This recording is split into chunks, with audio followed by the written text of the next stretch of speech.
Hello viewers, welcome to Magizhambu channel. இன்றைக்கி சமையல் தளத்தில் கருப்பு கவுனி அரிசி புட்டு அதுதான் செஞ்சு காட்டலான் இருக்கேன். இதோ கவுனி அரிசி மாவு மிஷினில் கழுவி காய வச்சு மிஷினில் அரைச்சி வந்த மாவில் கொஞ்சமாக உப்பு தெளித்து தண்ணி தெளித்து புட்டு பதத்தில் கிளறி வச்சுருக்கேன். புட்டு பதங்கிறது இப்படி ஈரப்பதம் இருக்கணும். இதோ இப்படி பிடிச்சாக்கா கையில் இப்படி வரணும். ஆனால் உதுக்கும்போது இப்படி உதிரணும். உதிராமலும் இருக்கக்கூடாது, பொடி வராமலும் இருக்கக்கூடாது. லூஸாக இருந்ததுனாக்கா மாவு வேகாது. கெட்டியாக தண்ணியாக அதிகமாக போயிட்டுனா கட்டி பிடிச்சி போயிடும். ரெண்டுமே நல்லதில்லை. அதுக்கு ரெண்டும் இல்லாத இந்த பதத்தில் தண்ணியில் கிளறி வேக வைக்கணும். இட்லி பானையில் இப்போ வைக்க போகிறேன். இட்லி பானையில் வேக வச்சு சும்மா 5 நிமிஷம் அல்லது 10 நிமிஷத்தில் வெந்துடும். தண்ணி அதிகமாக இருக்கும்போது சட்டுன்னு வெந்துடும். ஸோ வெல்லம் ஊற வச்சுருக்கேன். கருப்பு வெல்லம், இது நாட்டு வெல்லம்னு சொல்கிறாங்க. இது கருப்பு கவுனி அரிசிக்கு நாட்டு அச்சு வெல்லமே நல்லதுன்ட்டு. கலர் கருப்பாக தான் இருக்கும். அதுவும் கருப்பாக இருக்கும், இதுவும் கருப்பாக இருக்கும். ரெண்டும் காம்பினேஷன் நல்லாயிருக்கும். அதை பாகு காய்ச்சி அவிச்ச புட்டை கலக்கிக்க வேண்டியது தான். இது ஜீனி தேங்காய் மட்டும் போட்டு ரஃபாக செஞ்சால் நல்லா இருக்காது. பாகில் மட்டும்தான் கலக்கணும்.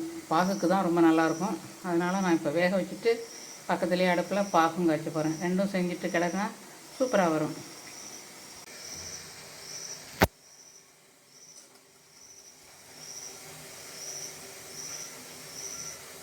வெள்ளத்தை காய்ச்சி வடிகட்டுறேன் பாருங்கள். வடிகட்டுனதில் தூசு தும்பு எதுவும் இருக்க தான் செய்யுது. அதில் அது இல்லாமல் இல்லை, மண் இல்லைன்னாலும் இது பாருங்கள், இது மாதிரி இருக்குது. இதை வடிகட்டி எடுத்துகிட்டு திரும்ப தேங்காய் போட்டுக்கணும். அதில் அவ்வளோதான்.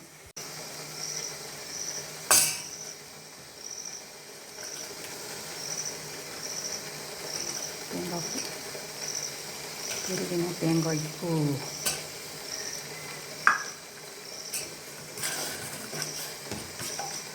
நல்லா சுண்டணும். எட்டி பாகு வரணும். திக்காக வந்தால் தான் புட்டு அழகாக வரும்.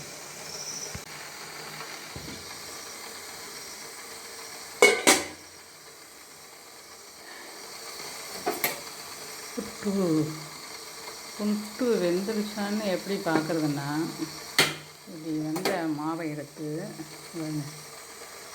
இப்படி கையில் செஞ்சால் அது மாவு பொலன்னு கொட்டக்கூடாது. புட்டு எந்த புட்டானாலும் சரி, புட்டு வேகிறதுக்கான அடையாளம் என்னென்னா, இப்படி திரட்டுனாக்கா கையில் இப்படி திரண்டு ஒட்டிக்கிட்டு தான் பசையாக வரணுமே தவிர மாவாக பொலன்னு கொட்டவே கூடாது. அதுதான் புட்டு வேகிறதுக்கான ஒரு அடையாளம். புட்டு வெந்துருச்சு. இப்போ அடுப்பை நிறுத்திடுறேன். இதுதான் காசு பதம்னு சொல்கிற பதம். இந்த பதம் தான் அதிரசத்துக்கும் வச்சுக்குவாங்க.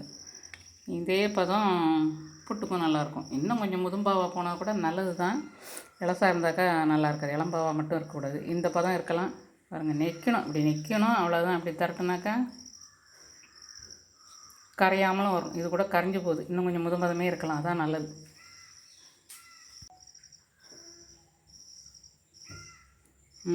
இதுதான் இப்போ சரியான பதம். அது கூட கரைஞ்சிருச்சு. இப்போ இருக்குது பாருங்கள். இந்த பதம் இருந்தால் போதும். புட்டுக்கு வேறு எதுக்குமே இப்படி பொரியல் கலர்னா கூட இதுதான் பதம். இப்படி இருந்ததுனாக்கா சீக்கிரமே கெட்டியாகிடும், அவ்வளோதான். புட்டுக்கு கொஞ்சமாக நெய் சேர்க்கணும். நெய் சேர்த்தா தான் நெய்யோட வாசனை தான் டேஸ்ட்டு தான் புட்டுக்கு சிறப்பாக இருக்கும். அது இல்லாமல் புட்டு நல்லா இருக்காது. அதை பரிமாறும்போது கூட போடுவாங்க. பாகு, நெய் இதெல்லாம் பரிமாறும்போது ஒரு நட கலந்துக்குவாங்க. இவ்வளோதான். கருப்பு கவுனி புட்டு, கருப்பு கவுனி புட்டு ரெடி ஆகிடுச்சு. எப்படி இருக்குது பாருங்கள். இப்படி தான் இருக்கும். சுவை அபூர்வமாக இருக்கும். செஞ்சு பாருங்கள். Thank you viewers.